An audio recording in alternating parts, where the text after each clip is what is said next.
Today's video is a simple one. Culture, or your culture, yeah, is a construct. It's fake.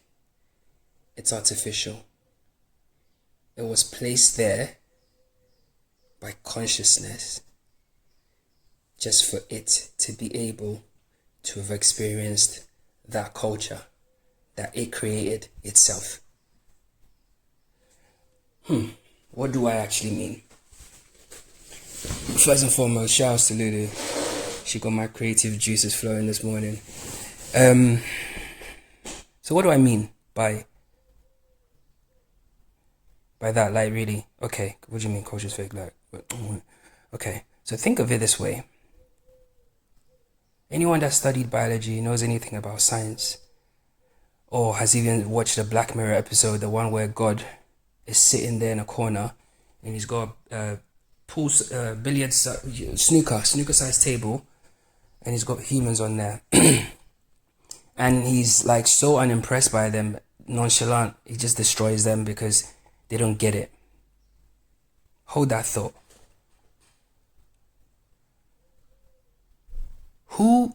So tell me the difference in experience, yeah, from the object, the human that was on the pool table, and God that was on the outside. Yeah, I know, obviously God killing them doesn't kill him physically, but a part of him is like, it's like he's treating a part of himself that way because a part of himself doesn't get it. So it's almost like, bro, it's almost like when you really think about it, yeah?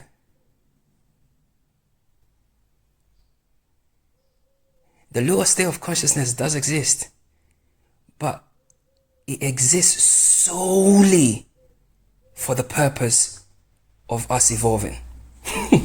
Literally, that's it. That's it. Because there's nobody outside of God. There's nothing outside of God. There's nothing outside of consciousness. That's it. So even in that little clip, he has a butler, right? That's the only other, say maybe there's an intermediary or some sort of like mechanism that creates the culture, the bubble, yeah? That mechanism is the bubble, is the butler, yeah? And you can try and explain that, or try and investigate into the significance of the choice of why a butler was chosen in that scene. That's up to you. I'm going to leave it with you because I don't want to get into that conversation, but I'll leave it with you. You can delve into it yourself. Think about the reason, what the butler represents, his attitude towards God's projections and God's reflections. Yeah. So think about that and then you can delve into that. But essentially, that's what it is. So if you think about it, now let's go to a biology lab, yeah? So I've got 10 circular discs, Chinese, Japanese, this is what I'm calling them arbitrarily, Japanese, African, or even, African section, Asian section, whatever section, right? Then within that section, he's got different cultures as well, yeah? So think of it like a massive, all right, so we got a massive circular petri dish, yeah? And we split it into quarters. Then in those quarters, we split them as well, yeah? And we create specific environments and conditions for every single culture, right? And I'm going to place just one thing in there, because if I place two separate things in there, my experiment is wrong, it's off. Because what I'm trying to do is I'm trying to test something, put something in an environment, in a specific environment, and see something. I want some experience. I want some result. I want a result. I want something. I want to capture something. I want to observe something. I want to see something. Yeah? So consciousness has created these spaces And I keep telling you, it's like a video game VR suit, yeah? We got different skin suits, but different skin suits are also part of different clans, and different clans are part of different cultures, and they're part of a different gang. And because the game, because that's what makes the game colorful. So ultimately, if I am observing an amoeba, yeah, single cell organism, yeah, and I placed the amoeba in that massive petri dish, but we got like, let's say we got, for simplicity's sake, we've diced it into like quarters, then we've diced them into, let's say 16 pieces, yeah, 16 slices. Then each one's got its own separate environment, yeah. So in one environment it's quite hot, one is cold, one is this, one's that, one is whatever, yeah. So if I capture a snapshot at any moment in time, what am I going to see? I'm going to see the cultures behaving in different ways. But ultimately, it's one organism.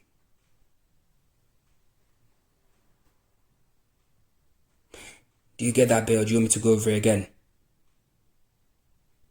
So all these cultures, yeah, we've got a petri dish we've sliced into 16 pieces, right? And we've created specific environments for each and every single one of them, right? And I've put this one organism in all 16 of them, yeah? And go. And at some moment in time, I take a picture. They're not all going to be behaving the same, bro. They're not going to be, let's say the amoeba now is human. There was a very specific reason why they taught you about amoebas in school. Let's say the amoeba is a human being now. Look at the amoeba as a human being. Now, the amoeba is in his slice. When I take a snapshot, say 10 years down the line, based on the environment, the culture, the exposure within that space it occupies, it will reflect a very different manifestation, right? But it's just one thing. So now, let's say these amoebas that have turned men, now somehow we fuse those 16 environments together, yeah, by some magic. We put all the 16 pieces, then we take off the lid and we say go. Yeah, or we actually we transport them, the amoeba, we leave the environments, we create one kind of homogeneous environment, we chuck them in there. Because they've learned from the environments, they behave very specific ways, right? But even amoeba know this, yeah, that eventually they're going to have to look at the environment and they're going to have to change.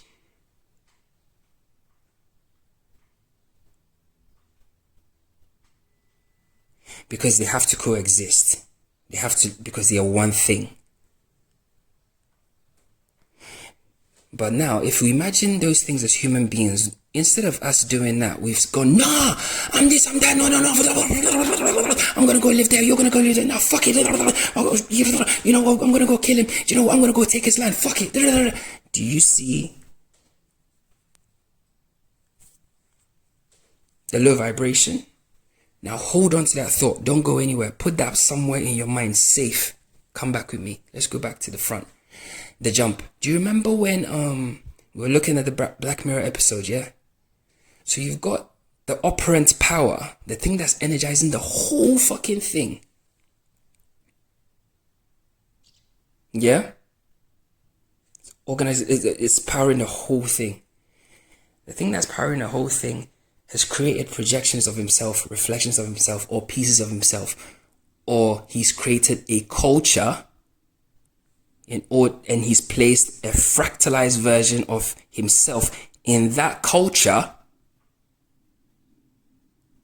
Yeah?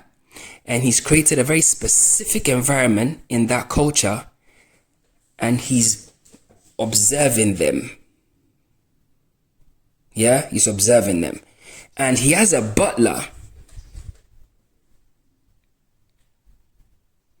Let's say the butler represents feminine energy, for simplicity's sake. Now, the butler is the kind of like, it's almost like the go-ahead from the operant power, and that thing creates the world. It creates the whole environment. That's why we call nature what? Mother Nature, because it's the thing, the thing. Yeah, that's the thing that's controlling it. That's the thing that will provide the rain. That's the thing that will provide the wind. That's the thing that's going to burn them. That's the thing. It has all those things in, bro. This thing is, and it's the sickest loop. But think about this. Anyway, let's go deep. So anyway, that feminine energy. What do you need, babe? Yeah, go on. Yeah, yeah, and yeah, my son just wanted this game thing. Anyway, where was I?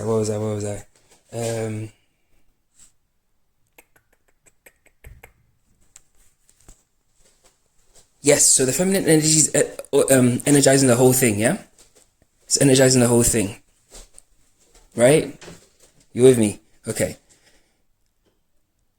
What they work in tandem as one is, but at the same time it's one energy, yeah? One energy expressed in two different ways. The man and the the man and the woman, yeah? Or masculine and feminine, two energies. No one's more powerful than the other, yeah? They just express differently. Do you see? Okay, so they express differently, and the man he's had it. He's like, oh, fuck them, burn them, because they're not getting it, right? Why would he destroy parts of himself when they're not getting it? Because he wants to see them grow. Imagine those pieces on that board suddenly stopped. Instead of worshipping a fake god, because it was specific. The fake god would be represented by the amoebas, right? Because they were in their culture, they saw a lightning strike one day and they think that that's the thing, and then they go into the big thing and they still worship lightning strikes and stuff like that, right? But imagine those things ascended and realized that they were gods, like obviously, like it has to be. And they walked to the edge of the thing and they pointed and said, hey, I know what this is, like, I get it, so like I've leveled up. So whatever the game is, let's experience it. That would be more engaging, right? Because you can imagine that at that point, that the man, the open power, the guy that was in the corner would be like really engaged, because he would be seeing the results that he wants to see. So it's almost like he's purifying himself. Bro, you need to release the stories, bro. Anyway. We are one thing, bro. Do you know what? Do you know what? Today, let's go into the realms. I'm gonna take you there. Fuck yeah. Even from the amoeba standpoint, the amoeba is a single-celled organism, right? It has one single cell. That's it. Yeah. Regardless of how many trillion billion cells that we have, right? There's one single cell thing in us, cell, just like a battery cell. There's one cell in us, right? So all these things are powering things, right? Because your red blood cells are not just called cells for cells. Cell what? Cell what? What? It does a job, right? There's one cell in us, right? All of us, doesn't matter where we are. There's one shiny old spark. It's even in the codes are there, bro. Fucking hell. Like the one thing inside of you that you can't describe, you can't touch, you can't hold, you can't, we all have it, right? So really and truly, even if we have a trillion infinity cells, we only have one cell, and that's the real cell. That's the real one. The rest are just stories. Tell me I'm lying, I'll give you 50 grand. You know what I'm saying? Anyway.